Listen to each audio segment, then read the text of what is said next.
అన్నప్పుడు karate Kalyan react అయ్యారు. అలాగే సభ్యత అసభ్యత గురించి చర్చ జరుగుతూ ఉన్నప్పుడు కూడా శివాజీ మాటలను వ్యతిరేకిస్తున్నప్పుడు కూడా కరాటే కళ్యాణ్ వచ్చి అవును సభ్యత అసభ్యత స్వేచ్ఛకి ఒక లైన్ ఉంటుంది, ఆ లైన్ ఎవరు క్రాస్ చేయకూడదు అంటూ కరాటే కళ్యాణ్ మొదటి నుంచి కూడా ఆమె వాయిస్ వినిపిస్తున్నారు. ఇప్పుడు కరాటే కళ్యాణ్ గారు కూడా మనకు అందుబాటులో ఉన్నారు. కళ్యాణ్ గారు నమస్తే. నమస్తే అండి. కళ్యాణ్ గారు ఇప్పుడు ఓకే, మనం నెక్స్ట్ శివాజీ మాటల్ని అనసూయ మాటల్ని ఒకసారి మళ్ళీ కోట్ చేసుకుందాం. కానీ మధ్యలో వచ్చినటువంటి నాన్ వేష్ పైన మొత్తం జనాగ్రహం వ్యక్తమవుతుంది. సుమారు 15 లక్షల మంది ఆయన అన్ని ఛానల్స్ నుంచి కూడా అన్సబ్స్క్రైబ్ చేసుకుంటూ వస్తున్నారు. ఒకసారి నేను మీకు ఇందులో కమెంట్స్ కూడా మీకు చదివి వినిపిస్తాను. మిమ్మల్ని క్వశ్చన్ అడిగే ముందు వీడు సారీ కూడా ఫీల్ అయ్యి చెప్పడం లేదు, లాస్ట్లో ఇంకా శాపనార్థాలు పెడుతూ ఉన్నాడు. సారీ వీడు అని నేను అనట్లేదు, వాళ్ళు అంటున్నారు శాపనార్థాలు పెడుతున్నారు. అలా సో వీడియో అనే పదం దగ్గర ఇతను అనే పదాన్ని వాడుతున్నాను నేను, ఎందుకంటే నాకు కొంచెం ఇబ్బందిగా ఉంది కాబట్టి. అలా ఇతన్ని ఇంకెప్పుడు క్షమించం అని అంటున్నారు, క్షమించొద్దు అని. ఎస్ అన్సబ్స్క్రైబ్ చేయండి అని అంటున్నారు. ఇండియాకు రానివ్వద్దు అని అంటున్నారు. కొంతమంది ఇండియాకి రప్పించండి, ఇక్కడ కేసులు బుక్ చేశాం కదా అని అంటున్నారు. అతను చీర గురించి మాట్లాడితే ప్రాబ్లం ఉండేది కాదు, కానీ దేవతలను మతాన్ని దేశాన్ని కూడా తిట్టాడు, అది జనాలకు కోపము అని. అసలు నాన్ వెజ్ మాట్లాడిన తీరు ఒకటైతే ఆయన పుచ్చకాయని ఇంకో దోసకాయని తీసుకొచ్చి చెప్పడం అనేది మహాజుగుప్సాకరంగా ఉంది. పైగా ఇంకోటి ఏమన్నాడు, అమ్మాయిలు మీరు గుడ్డలిప్పుకుని తిరగండి, ఎవడైనా వస్తే కోసేస్తాను అని అన్నాడు. దీని మీద తెలుగు రాష్ట్రాల ప్రజలు రగిలిపోతున్నారు. ఒక మహిళగా మీరు చెప్పండి, అతను హిందూ దేవతల్ని మహిళని అవమానించాడా లేదా? మీరు అనలేకపోతున్నారు, ఇబ్బందిగా ఉన్నారేమో కానీ అలాంటి వెధవ గురించి వెధవనే మాట్లాడాలండి. మీరు అతను ఇతను అనుకుంటున్నారు, మేమైతే అనము. ఎందుకంటే వాడు వెధవన్నారు, వెధవ కూడా కాదు, వెధవన్నారు వెధవాడు. వాడు ఎట్లాంటి కుసంస్కారి అంటే, ఒక పుచ్చకాయ గురించి మీరు చెప్పారు, అదంతా చెప్పే విధానం వాడు ఎందుకు చెప్తున్నాడు అంటే, వాడు అసలు వాడు చేసే అంటే మామూలుగా చెప్పాలి అంటే వాడు బిజినెస్ చేస్తున్నాడు. హిందూ అంటే హిందువుల పైన పక్కన పెడితే ముందు ఇరు తెలుగు రాష్ట్రాల ప్రజలు 2.5 మిలియన్ సబ్స్క్రైబర్స్ ని సంపాదించింది బూతులు మాట్లాడి మాత్రమే. ఈ బూతులకి అట్రాక్ట్ అయిన బూతు ప్రజలు కొంతమంది వెళ్ళిపోయారు. మంచి వాళ్ళు అయ్యో ఏదో కామెడీగా ఉంది కదా అని వెళ్ళుంటారు. సరే వాళ్ళందరూ ఎందుకు అయ్యారో నాకు తెలియదు, కానీ వీడైతే మాత్రం ఒక బూతు వెధవ. ఆ వెధవతోని నిజంగా మనం ఇంతసేపు డిస్కషన్ చేసుకోవాల్సి వస్తున్నందుకు మన కర్మగా భావిస్తూ వాడికి గట్టిగా సమాధానం చెప్పకపోతే బాగుండదు కాబట్టి చెప్తున్నానండి. వీడిపైన నేను కేసు పెట్టాను, చాలా డీటెయిల్డ్ కేసు పెట్టాను. తెలుగు రాష్ట్రాల ప్రజలందరూ మీకు తెలుగు వాళ్ళు గాని అలాగే హిందువులుగా మీరు బ్రతికుంటే, మీకు సిగ్గు శర ఉంటే వాడిని అన్సబ్స్క్రైబ్ చేయండి, డైరెక్ట్ గా చెప్తున్నా. ఎందుకంటే ఇలాంటి వెధవుల వల్ల 14 ఏళ్ల పిల్లలు పాడైపోతున్నారు. 14 ఏళ్ల పిల్లలు వీడు బూతులు వింటూ, వీడు చెప్తున్న మాటలు వింటూ పాడైపోతున్నారు. అంతేకాకుండా అలాగే ఒక 14 ఏళ్ల అమ్మాయిని నేను అనుభవించాను, 1000 రూపాయలు ఇచ్చాను. వాడు ఒక వీడియో చేశాడు, ఇంకా వీడియో ఉంది. వెధవన్నారు వెధవ కాకపోతే అలాంటి వీడియోలు పెడతాడా? పిల్లల్ని చెడగొట్టే పనులు, అందులోనూ ఆడవాళ్ళ గురించి మాట్లాడితే సీతామాత ద్రౌపది మాతకి రేప్ జరిగింది అంటాడు. హిందువులందరూ కూడా రేపిస్టులు అంటాడు, భారతీయులందరూ దరిద్రులు అంటాడు. ఎన్ని రకాలు. ఒరే వెధవ, ముష్టి వేస్తున్నామని చెప్పానన్నా నేను. మనం చేసే ఒక్కొక్క లైక్ పైన వాడు డబ్బులు సంపాదిస్తూ నేను ట్యాక్స్ పేయర్ అంటాడు. ఎలా ట్యాక్స్ పేయర్ రా నువ్వు? ఎక్కడ ట్యాక్స్ పేయర్ రా నువ్వు? ఎందుకు ట్యాక్స్ కడుతున్నావురా? నువ్వు సంపాదించుకున్న డబ్బులకి ట్యాక్స్ కడుతున్నావు. నువ్వు మా ఇండియన్ గవర్నమెంట్ కి ఇవ్వట్లేదు, నిన్ను ఇండియన్ గా మేము గుర్తించట్లేదు. ఎందుకంటే ఇప్పుడు నువ్వు భారతీయుడిగా మాట్లాడితే భారతదేశాన్ని నా మాతృభూమి అనేవాడు ఎవ్వరు కూడా అలా మాట్లాడు. నువ్వు వెధవ్వే రోగువు కాబట్టి ఇట్లా మాట్లాడు. కన్ఫామ్ గా చెప్తున్నా, వీడికి మాత్రం భారతీయుల పట్ల ఈ మాత్రం కూడా నా సహోదరులనే ఫీలింగ్ లేదు. నేను ఇక్కడికి రాను, ఇండియాకే రానని. కానీ వాడిని రప్పించాలండి, వాడిని ఇండియాలో జైల్లో కూర్చోబెట్టాలి, చెప్పకూడదు తినిపించాలి. ఖచ్చితంగా చెర్లపల్లి జైల్లో వాడు కూర్చోవాలి. హిందువులకి భారతీయులకి మోకాళ్ళ పైన నిలబడి క్షమాపణ చెప్పి అందరూ అన్సబ్స్క్రైబ్ అయిపోయిన తర్వాత రూపాయి కూడా రాలేకపోతే ఆ రోజు భారతదేశం పవర్, హిందువుల పవర్ తెలియాలి. ఆడపిల్లల ఉసురు ఎలా ఉంటుందో తెలియదు. వీడి శాపనార్థాలు పెట్టేదేంటండి? వాడు వెధవ, వాడి శాపనార్థాలు ఎవరికి తగులుతాయండి? ఇందాక రవి గారు చెప్పినట్టు వాడి శాపనార్థాలు ఏం పనిచేయవు. వాడి కాదు, ఇప్పుడు పెడుతున్న ప్రతి ఒక్క హిందూ శాపనార్థం, ప్రతి ఒక్క భారతీయుడి శాపనార్థం, ప్రతి ఆడపిల్ల శాపనార్థం వాడికి తగిలింది కాబట్టి ఇప్పుడు వాడు ఇలాంటి పరిస్థితిలో ఉన్నాడు. అలాంటి వ్యధులు మాత్రం ఊరుకోకూడదండి. సీతాదేవుని అన్నాడు కాబట్టి ఆ శాపమే తగిలి అన్సబ్స్క్రైబ్ అయిపోతుంది అని మరికొంతమంది అంటూ ఉన్నారు. ఎస్, అది సీతాదేవి మహాసాధ్విగా భావించి నా తల్లి సీతామాతను నువ్వు అన్నావంటే 3 నెలలు నేను ఒకరిని జైల్లో పెట్టించాను సార్. సీతాదేవిని అన్నందుకు 3 నెలలు అంటే వాడిని జైల్లో పెట్టించగలిగాం. ఎందుకు? సీతామాత మాకు ఆదర్శం. భారతీయ ప్రతి నారీకి ఆదర్శం ఆమె. అటువంటి మహాతల్లి గురించి నువ్వు మాట్లాడేటప్పుడు నువ్వు విజ్ఞత ఉందిరా? నువ్వు మళ్ళా హిందువా? మళ్ళా గణేశుడిని పూజిస్తావా? మళ్ళీ దేవదేవుడిని నేను పూజిస్తా అని చెప్తావా? నువ్వెక్కడ? నువ్వు హిందువు అయితే హిందువులందరూ రేపిస్టులు, గోమాతను రేప్ చేశారు, మరి ఎవరు మేకల్ని రేప్ చేశారు, కుక్కల్ని రేప్ చేశారు అంటారు. మళ్ళీ నేమో ఒక పుచ్చకాయ తీసుకొస్తాడు, తర్వాత ఇంకేదో కీరా తీసుకొస్తాడు, దాన్నేమో ఏదో పెద్ద వీడేదో సైంటిస్ట్ లాగా అంతా కనిపెట్టేసినట్టు, ఆడవాళ్ళ కష్టం అంతా వీడికే తెలిసినట్టు. వాళ్ళ అమ్మ నిజంగా చెప్తున్నాడు, వాళ్ళ అమ్మగారు తిరుగుతాడండి, వాళ్ళ అమ్మగారు తిరగమని చెప్తాడా వీడు? ఇదే విధంగా వాళ్ళ అమ్మగారు తిరగమ్మా, నీకెందుకు నేను పక్కనే ఉన్నానని చెప్తాడండి వీడు? చెప్పగలరా? వెధవా వీడికి అసలు ఇంగిత జ్ఞానం లేని వెధవా. నాకే కేసులు పడినా నాకు భయం లేదు. నా దేశం వరకు, నా ధర్మం వరకు వస్తే కేసు పడినా పర్వాలేదు. వాడు రావాలి కదా, కేసు పెట్టాలంటే భారతదేశానికి రమ్మనండి, ఇక్కడ నేను ఏం చేయాలో చేసి చూపిస్తాం. రవి గారు ఏదో చెప్పాలనుకుంటున్నారు. కళ్యాణ్ గారు ఒక్కసారి రవి గారు ఏదో చెప్పాలనుకుంటున్నారు. వాడి ధైర్యం అదే. 3.5 ఏళ్ల నుంచి పారిపోయి పరారీలో ఉండి ఈ ధైర్యం చేస్తున్నాడు. వీడిని ఇండియాకి రప్పించాలంటే ఈ రెడ్ కేసు ఇవన్నీ వర్కౌట్ అవ్వండి. మీరు ఓపెన్ చేసిన పిఐఎల్ ని ఎఫ్ఐఆర్ గా మార్చి యూట్యూబ్ కి పంపిస్తే దేశాన్ని విచ్ఛిన్నం చేయడానికి మతోన్మాదంతో ఒక రిలీజియన్ కి చేస్తున్నాడని యూట్యూబ్ వాడి ఛానల్ మూసేస్తుందండి. ఏ రోజైతే వాళ్ళు మూసేసారో ఫైనాన్షియల్ అయిపోతే అడుక్కు తినుకుంటూ ఇంత ముందు కప్పులు కడుక్కు ఎలా కడుక్కునేవాడో ఇక్కడ భారతదేశానికి వస్తాడు. ఇదే వాడిని రప్పించే మార్గం. అది మీలాంటి వాళ్ళు చేయగలరు. ఆల్రెడీ విశ్వ హిందూ పరిషత్ విశాఖపట్నంలో ఒక పిఐఎల్ ఓపెన్ చేశారండి. నాకు తెలిసిన వాళ్ళు 6 పిఐఎల్ ఓపెన్ చేశారు. నాకు 2 రోజుల్లో కేరళలో పని అయిపోతే నేను హైదరాబాద్ వచ్చి దీన్ని ఎఫ్ఐఆర్ గా మార్చి పోలీస్ డిపార్ట్మెంట్ లో నాకు తెలిసిన వాళ్ళతోని, తర్వాత పొలిటీషియన్స్ ఎవరైతే నాకు అందుబాటులో ఉన్నారో వాళ్ళతో మాట్లాడి డెఫినెట్ గా బీజేపీ, ఆర్ఎస్ఎస్, బజరంగ్ దళ్, హిందూ జాగరణ మంచ్ అందరికి ఇది ఎఫ్ఐఆర్ గా కన్వర్ట్ చేసి వాడి ఛానల్ మూతపోయిపోతే రేపు మీ అబ్బాయి మిమ్మల్ని ఇదే లకారాలతో మకారాలతో పిలుస్తాడు ప్రతి ఆడవాళ్ళని. ఎందుకంటే ఈయన చూసి ఇన్ఫ్లుయెన్స్ అయ్యి ఎవడేం పేకలేడు కదా అని. సో వీడు threat not only to Hinduism, is threat to entire Indian social fabric. వస్తుందండి నాకు ఎఫ్ఐఆర్ ఇంకొంతసేపట్లో. నాకు ఆల్రెడీ ఇస్తామన్నారు పోలీసులు. నేను ఇవాళ కూడా వాళ్ళకి ఫోన్ చేశాను. కొంతసేపట్లో ఎఫ్ఐఆర్ నాకు వస్తుంది చేతికి. నేను ఖచ్చితంగా ఆర్టీవీకి ఇస్తాను, బిగ్ టీవీకి ఇస్తాను, అన్ని టీవీలకి ఇస్తాను. ఒకటి ఏమిటంటే నాకు ఒకటేనండి బాధ. ఇప్పుడు చిన్న పిల్లలు కూడా వీడికి అట్రాక్ట్ అవ్వడానికి మెయిన్ కారణం బూతులండి. మీరు అన్నట్టుగా ఆ ఛానల్ మూసిపోవాలి. ప్రతి ఒక్కరు దయచేసి నమస్కారం పెట్టి అడుగుతున్న సబ్స్క్రైబర్స్ ఎవరున్నారో, మీరు ఎలాంటి వాళ్ళైనా నాకు తెలియదు బాబు, వాడి ఛానల్ నుంచి బయటకు రండి. అలాంటి వ్యధవాళ్ళకి మనం సపోర్ట్ చేసి ₹1 కూడా భారతదేశం నుంచి, మన తెలుగు ప్రజల నుంచి వెళ్ళకూడదు. వాడు తిరిగి మళ్ళా ఇండియాకు రావాలి. ఇక్కడ రప్పించినాక వాడు వీధి ప్రతి మాత్రం నిజంగా ఏమైనా పర్వాలేదండి, వాడిని మాత్రం మామూలుగా కొట్టకూడదు. అదైతే నిజం. రవి గారు కళ్యాణ్ గారు మీకు గుర్తుందా? చాలా మంది ఇప్పుడు గుర్తు చేస్తూ ఉన్నారు. నాన్ వేష ఛానల్ని మొదట్లో ఎవరో చూడకపోతే వచ్చి అవును నన్ను ఎవరు చూస్తారు, ఎవరో చూడలేదు అని ఏడ్చి చూస్తే అయ్యో పాపం అని చూడటం మొదలుపెట్టి తన్ని ఆర్థికంగా నిలదొక్కునేలాగా చేస్తే ఈ రోజు వచ్చి తెలుగువారి ఆడబడుతుల్ని గుడ్డలిప్పుకుని తిరగండి అంటున్నాడు. అంటే మన ఆడపిల్లలను చులకన చేశాడు అని అంటున్నారు చాలా మంది మహిళలు. నిజమేనా? అలా చూడాలా దాన్ని? అంతే కదండి. మరి ఆడవాళ్ళని చెప్తున్నట్టు కళ్యాణ్ గారు చెప్పండి. ఆడవాళ్ళని చులకన చేస్తేనే ఆడవాళ్ళ మీద అంగాంగ ప్రదర్శన చేస్తున్న ఆడవాళ్ళకి సపోర్ట్ చేస్తూ ఇంకో విధంగా చేస్తూ ఒక ఆడపిల్లలు చూపిస్తూ ఆటగాడు అని పిచ్చి మాటలని చెప్తుంటే ఆ ఆటగాడిని అక్కడేయకూడదండి.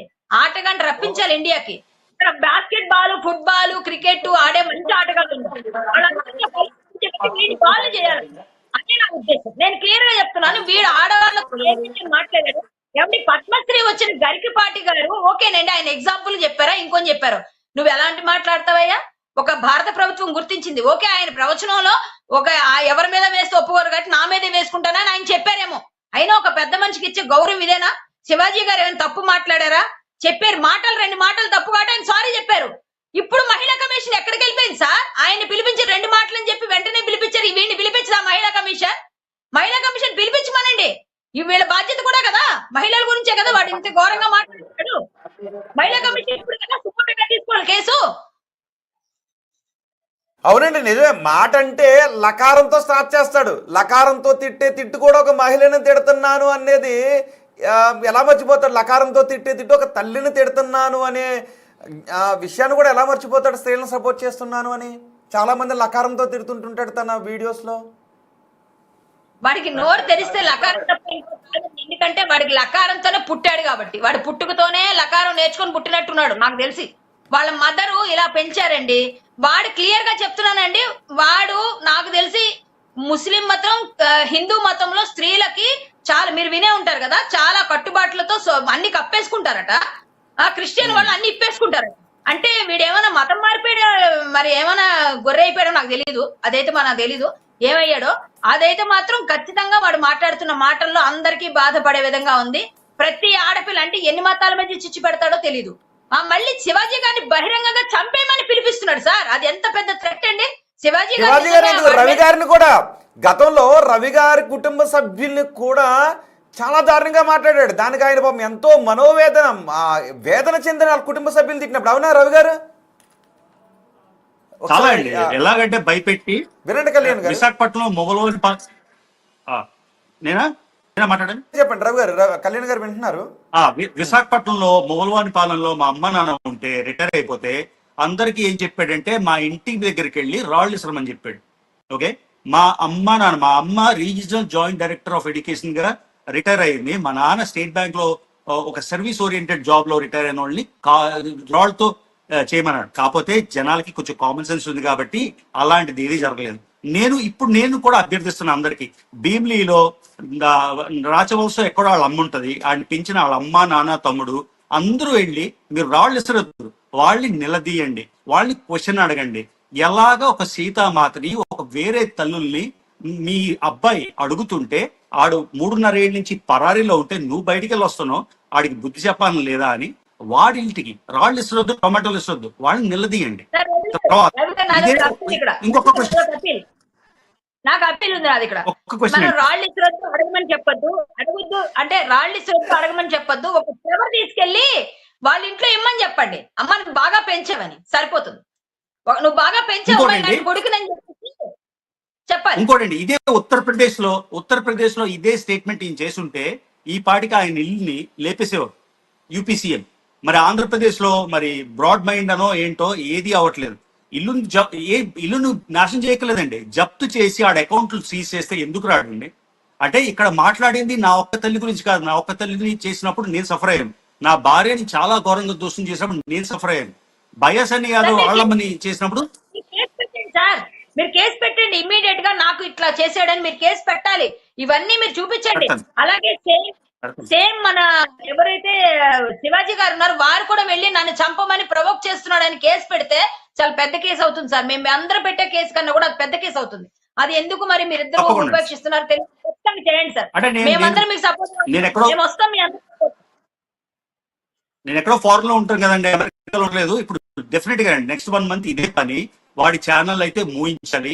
ఇది మినిమల్ సోషల్ రెస్పాన్సిబిలిటీ అండి. నేను సోషల్ ఇన్ఫ్లుయెన్సర్ గా మేము ఎక్కడెక్కడో 30 ఏళ్ళ నుంచి అమెరికాలో ఉండి పాటించుకొని గుళ్ళు గోపురాలు తిరుగుతుంటే ఈడు మన దేవతల గురించి దేవీ దేవతల గురించి ఎంత ఘోరంగా. మళ్ళీ వీడు ఒక్క హిందూ సమాజానే కాదండి, క్రిస్టియన్ పాస్టర్స్ ని అబ్యూస్ చేశాడు, ముస్లిమ్స్ ని అబ్యూస్ చేశాడు, అన్నరా అని ముస్లిం ఆడవాళ్ళు అన్నాడు. ఇది ఒక్క హిందూ ఇష్యూ కాదండి, ఇది మొత్తం సోషల్ ఇష్యూ, ఇది పొలిటికల్ ఇష్యూ కూడా. అందరూ పార్టిసిపేట్ చేయాలండి. నేను చంద్రబాబు నాయుడు గారిని అడుగుతున్నా, లోకేష్ గారిని అడుగుతున్నా, PVN Madhav BJP state president గారిని అడుగుతున్నా, జనసేన పవన్ కళ్యాణ్ గారిని అడుగుతున్నా, జగన్ అని అడుగుతున్నా. అందరూ ఇది బైపార్టిసన్ ఇష్యూ అండి, ఇది సొసైటీ ఇష్యూ, సోషల్ ఇష్యూ. ఇలాంటి దౌర్భాగ్యుడు గాని కంటిన్యూ అయితే రేపు మన పిల్లల్ని మనని లకారాలతో మకారాలతో తిట్టడం మాత్రం తగ్గినండి. ఓకే, ఒక అప్పీల్ చేద్దామండి. రావాలి సార్, పార్టీలకు అతీతంగా రావాలి. ఎందుకు అంటే ఈ పార్టీ అంటే ప్రతి పార్టీలోనూ ఉన్నారు కదండి, పిల్లలు ఉన్నారు, తల్లులు ఉన్నారు, ప్రతి ఒక్కరు ఉన్నారు బాధితులు. సో అన్సబ్స్క్రైబ్ చేయమని ఫస్ట్ అయితే నేను పిలిపిస్తున్నా, ప్రతి ఒక్కరిని అడుగుతున్నా. రోజు 3 రోజులకు ఇదే పని చేస్తున్నా. ఇప్పటికీ చాలా మంది తగ్గారు. నేను కేసులు పెట్టాం. ఇంకా వీడిపైన వీడియోలు వాడు చేసినవన్నిటికీ మేము చేసి వాడు ఎంత చెడ్డగా బిహేవ్ చేస్తున్నాడో అవన్నీ మనం ఎగ్జాంపుల్ గా చూపించి మరి మేము వీడియోస్ చేస్తున్నాం. ఎందుకంటే ఇలాంటి వాళ్ళ గురించి కొంతమందికి తెలుస్తుందండి. ఈ రోజు టీవీ వాళ్ళకి చూస్తే తెలుస్తుంది, రేపు టీవీ చూస్తే తెలుస్తుంది. కొంతమంది తెలియని వాళ్ళ ఇళ్లలో చాలా మంది ఉన్నారు. వాళ్ళందరూ ఇంకా తెలుసుకోవట్లేదు. వాళ్ళందరూ కూడా తెలుసుకోవాలని నేను కోరుకున్నాను. ఇలాంటి చర్చ పెట్టాలి, పెడుతూనే ఉండాలి. వాడిని మాత్రం అండి బాయ్కాట్ చేయాలి. వాడు సమాజంలో బ్రతకదగ్గ మనిషిగా బ్రతికితే మంచిగా బ్రతకాలి. అంతేగాని డబ్బుల కోసం గడ్డి కరుస్తూ ఇష్టం వచ్చినట్టుగా భారతదేశాన్ని దూషిస్తే నా దేశం, నా ధర్మం, నా తాలూకా నా నా నా నా తాలూకా ఒక స్వేచ్ఛ అని ఉంటుంది. దాన్ని కూడా నువ్వు ఇష్టం వచ్చినట్టుగా విచ్చలవిడిగా ఎవరి తాలూకా వ్యక్తిత్వ స్వేచ్ఛను హరించే విధంగా మాట్లాడితే మాత్రం మేము ఒప్పుకోమండి. స్త్రీలకు స్వేచ్ఛనివ్వడం కరెక్టే. స్వేచ్ఛ అంటే విప్పుకో తిరగడం కాదు. వాడి దృష్టిలో విప్పుకు తిరగడమేమో. వాడిని తిరగమనండి, వాళ్ళ అమ్మని తిప్పమని చెప్పండి. వాళ్ళ వైఫ్ ఎలాగూ లేదు కాబట్టి ఇంక మనం అదే మాట్లాడకూడదు. సరే ఆయన ఏదన్నా చేసుకోమనండి. ఎందుకంటే ఆయన రోజుకు ఒక ఊర్లో తిరుగుతుంటాడు కాబట్టి వాళ్ళ మదర్ని తీసుకొస్తాడు కదా. వాళ్ళ మదర్కి ఇదే మాట చెప్తే నేను వాడి మాటలకి నేను ఏకీభవిస్తాను అనుకుందాం. అప్పుడు వాళ్ళ మదర్ చెప్పడు, బయట వాళ్ళు మాత్రం ఇష్టం వచ్చినట్టుగా. అప్పుడు కూడా నేను ఏకీభవించను. ఎందుకు ఏకీభవించాలి? నేను ఏకీభవించను, ఎప్పుడు ఏకీభవించను. ఎందుకంటే ఒక హిందుత్వ స్త్రీకి భారతదేశంలో ఒక ఒక ఒక మంచి గౌరవం ఉన్న స్థానంలో ఉంచుతారండి స్త్రీని. భారతదేశం అంటే ఒక ఔన్నత్యం ఉన్న దేశం. ఈ దేశంలో పుట్టిన కళ్యాణ్ గారు నాన్ వెజ్ ఏమన్నాడు అంటే ఇంతకు ముందు శాపనార్థాలు పెట్టాడు కదా, అది కూడా చూస్తే నేను అన్న మాటల్ని వక్రీకరించారు నా కుట్రదారులు, నా వ్యతిరేకులు, నా ఎదుగుదలను చూసి ఓరవలేని వారు. ఇదిగో నేను హిందువుని, నా పాస్పోర్ట్ ఇండియన్ పాస్పోర్ట్, నేను భారతీయుని, నేను హిందువుని, భగవద్గీత చదివాను, రామాయణం చదివాను, అన్నీ వినిపించాను, నేను అనను, నన్ను వక్రీకరిస్తున్నారు అని అంటున్నాడు. అండ్ అదే సమయంలో కూడా ఏం చెప్పాడు అంటే భగవద్గీతలో ఏముందండి? యస్మిన్ యథా వర్తయో మనుష్య తస్మిన్ సదా వర్తవ్యం సధర్మ. అలా అంటే ఎవరు నీతో ఎలా ఉంటే అలాగే ఉండాలని. వాడు వెధవగా ఉన్నాడని చెప్పి మేము వెధవలా మారం. ఆ వెధవ బుద్ధి చెప్పే విధంగా ఉంటాం. అంటే ఎవరు నీతో ఎలా ప్రవర్తిస్తే నిన్ను వెధవ అంటే నువ్వు సారు, మంత్రి, బాబు బాగున్నారా అండి, మహానుభావులండి మీరు అని అనమని కాదు. వెధవ అంటే వెధవన్నారా అని అనాలి. అదే మేము నేర్చుకున్నాం. మేమేంటంటే ధర్మహింస తదైవచ పాటిస్తాం. ఏమండి, అహింస పరమోధర్మ అని చెప్పినట్టుగానే పక్కనే ధర్మహింస తదైవచ కూడా ఉంది. అదే చేస్తాం మేము. ఇప్పుడు ధర్మహింస తదైవచ చెయ్యాలి అందరూ. ఎందుకంటే వీడు వెధవండి. వాడు వేదాలు చదివాను, భగవద్గీత చదివాను, నేను రామాయణ భారతాలు తీస్తాను అంటే అవన్నీ కుదరవండి. ఏమండి, ద్రౌపది మాత సీతామాత రేపైందని వీడు ఎవడండి? వీడు తీసుకొచ్చాడా వెళ్ళి మాట్లాడడానికి? వాళ్ళకి అందుకే కదా అయ్యా ఏ టీ షర్ట్ వేసుకున్నారని అడుగుతున్నాడు. ఏం మాట్లాడుతున్నాడు వాడు? అసలు ఏం చెప్తున్నాడు, ఏమంటున్నాడు? అసలు కనీసం సీతామాత పట్ల మినిమం గౌరవం ఉంటే భారత స్త్రీ గురించి పక్కన పెట్టండి, ఆ సీతమ్మ గురించి ఏమైనా వాడికి ఏమైనా ఆలోచన ఉంటే ఇలా మాట్లాడతాడండి? అసలు మనం అందరం పూజించే మహాతల్లుల గురించి ఇలా మాట్లాడుతున్న వాడికి ఏం విధం? అసలు పుచ్చకాయ ఏమిటండి? రవి గారు వెళ్ళానండి చగరపాలస్ దగ్గర ఒక చిన్న పల్లెటూరు నుంచి వెళ్ళినాడు. వంటవాడిగా వెళ్ళి వండుకో, నీ ఇష్టం వచ్చినట్టుగా పెంట చేస్తే ఇక్కడ ఎవరు ఊరుకోరు.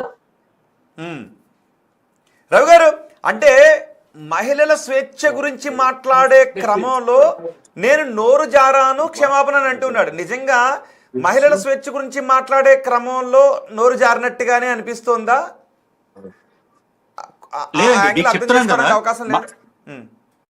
నేను చెప్తున్నా, మహిళల స్వేచ్ఛ గురించి ఇప్పుడు రాలేదండి. 3.5 ఏళ్ల క్రితం ఈ ఇష్యూ లేదు కదా. మరి మా అమ్మని ఎందుకు అబ్యూస్ చేశాడు? 3 ఏళ్ల క్రితం నా భార్యను ఎందుకు అబ్యూస్ చేశాడు? ఎంతో మంది ఆడోళ్ళని హీనంగా ఎందుకు మాట్లాడాడు? సో ఇది మొదటిసారి కాదు. సో దీనికి ఒక యాంటిసిడెంట్ ఉంది, ఒక హిస్టరీ ఉంది. అవకాశం వచ్చిన ప్రతిసారి ఆడవాళ్ళని అబ్యూస్ చేస్తాడు. వాడి ఛానల్ చూడండి. నాకు కూడా ఒక యూట్యూబ్ ఛానల్ ఉందండి, రవి తెలుగు ట్రావెలర్ అని. అందులో నేను వీడియోస్ కన్సిస్టెంట్ గా పెడుతున్నా. వీడు దేశానికే ముప్పు అని చెప్తూ ప్రతి వీడియో, నిన్న వీడియో పెడితే 2 లక్షలు వ్యూస్ వచ్చాయి, షార్ట్ 2 లక్షలు వచ్చాయి. సో నా ధర్మం నేను చేస్తున్నా. సో శ్రీకృష్ణుడు చెప్పినట్టు యదా ధర్మస్య గ్లానిర్భవతి భారత తదాత్మానం సుజామి చెప్పే కదా, అభ్యుద్ధానం ధర్మస్య తదాత్మానం సుజామ్యాహం అని. సో శ్రీకృష్ణుడు ప్రతిసారి రాలేడండి. మనలాంటోళ్లే ఎప్పుడైతే ధర్మం తగ్గుతుందో డెఫినెట్ గా మనం యాక్ట్ చేసి ఇలాంటి నీచుణ్ణి, ఇలాంటి పాపిస్టోన్ని మీరు కానీ ఆపకపోతే నిజంగా సొసైటీ భ్రష్టు పట్టిపోతుంది. ఇది ఫస్ట్ టైం అనుకోండి, నేను కూడా నమ్మేసి అవును తప్పు చేశాడు, మాట దొరికిందని చెప్తాను. కానీ 3.5 ఏళ్లుగా కన్సిస్టెంట్ గా చేశాడు. మీకు కావాలంటే ఒక హోల్ క్లిప్ మొత్తం ఎంత ఘోరమైన బూతులు, మీరు చెవులోంచి రక్తం కారుతుంది వినేవాళ్ళకి. అలాంటి బూతులు మాట్లాడి